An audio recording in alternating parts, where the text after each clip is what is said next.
Feliz sábado, igreja. Deus abençoe a todos vocês. Sejam bem-vindos à casa do Senhor. E hoje nós vamos ler lá no livro de Esdras, capítulo 7, um trecho da carta do rei Artaxerxes. Esdras, capítulo 7,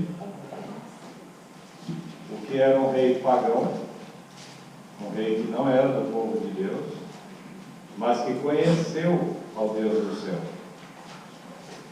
Qual é a reverência, qual é o respeito que esse rei tem do Rei dos Reis? Esdras 7, nós vamos ler a partir do verso 11. Esdras 7, 11. Esta é, pois, a cópia da carta que o rei Artaxerxes deu ao sacerdote Esdras, o escriba das palavras, dos mandamentos do Senhor e dos seus estatutos sobre Israel. Ano 457 antes de Cristo. Esse ano é identificado com qual importância? Quem sabe que ano é o 457 antes de Cristo? Começo, o início das 2.300 tardes e manhãs. É com essa carta que começa, então, a contagem do tempo até chegar ao ano de... Quando que acaba as 2.300 tardes e manhãs? 1844. Os 1.260 anos acabam em 1798. As 2.300 tardes e manhãs terminam em 1844. Então diz assim, versículo 12: Artaxerxes, rei dos reis, por quê? Ele era o que governava a terra toda. Ele mandava em tudo. Ele era o império que mandava no mundo.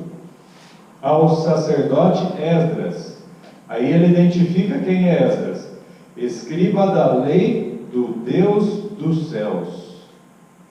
Artaxerxes tem consciência, apesar de do politeísmo, de todos os deuses que haviam naquele tempo, que existia um que governava todos os céus, ou seja, que era Deus acima de todos.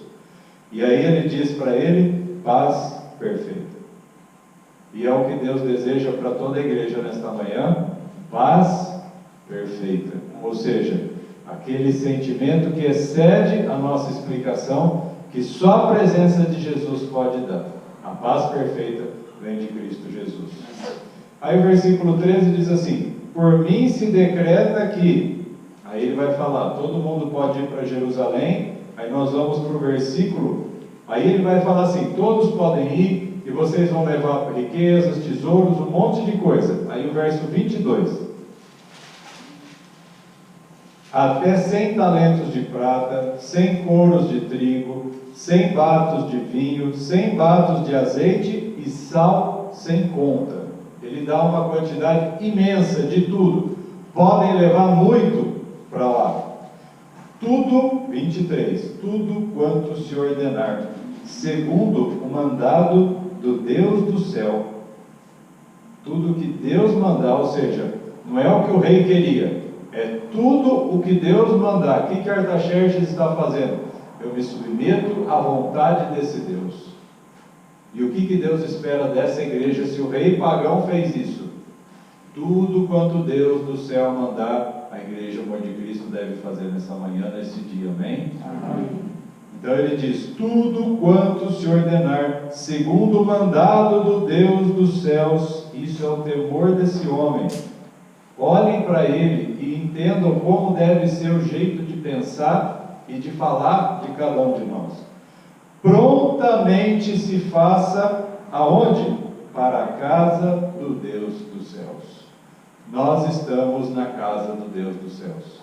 E tudo quanto Deus ordenar nesse dia, que seja feito prontamente, conforme a vontade dele. Lute contra a sua carne no culto. Lute contra as tentações, os pensamentos e as interferências que vêm para você servir e adorar a Deus.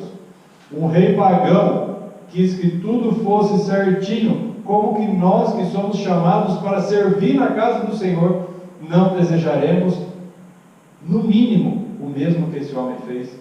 Porque ele escreveu tudo isso. Não é que ele falou da boca para fora. Ele pensou, ele escreveu e ele deu o decreto. Ele assinou embaixo. Então fala, prontamente se faça para a casa do Deus dos céus. Por quê? Para que haveria grande ira sobre o reino do rei e de seus filhos? Por acaso eu vou criar confusão com Deus que pode fazer todas as coisas? Eu vou atrair a ira de Deus sobre a minha vida? E a tradução, esse texto, ele está escrito no original, não é em hebraico. Esse texto está escrito lá na linguagem dos babilônicos, que chama aramaico. Esse texto ele foi escrito porque quem está escrevendo essa carta foi o rei que governava no tempo, depois que venceu a Babilônia, dos medos e persas. Então o texto original está escrito nessa linguagem, tá? E a tradução desse pedacinho, porque isso eu sei porque está na minha Bíblia, está escrito assim: trazer a ira por causa de uma desobediência. Ou seja, o Artaxerxes sabia que se ele não fizesse isso, ele estaria em desobediência a Deus. Então ele falou assim: será que eu vou trazer a ira de Deus porque eu vou fazer uma desobediência? Mas esse temor estava no coração do rei pagão. E Deus espera que você olhe para a vida desse Artaxerxes e que você coloque no teu coração: eu não quero irar ou trazer grande fúria do Deus do céu. E isso é temor e temor na casa do Senhor, na casa do Deus dos céus. Nós estamos nesse lugar. Nós vamos nos ajoelhar diante dele, nós vamos servir, nós vamos cantar, nós vamos ouvir pessoas falarem, trazer a palavra, ministrar louvor, dízimo, oferta. As crianças vão trazer versículos, vai ter aula lá em cima, e tudo isso deve gerar em nós temor e tremor ao Deus dos céus. Amém?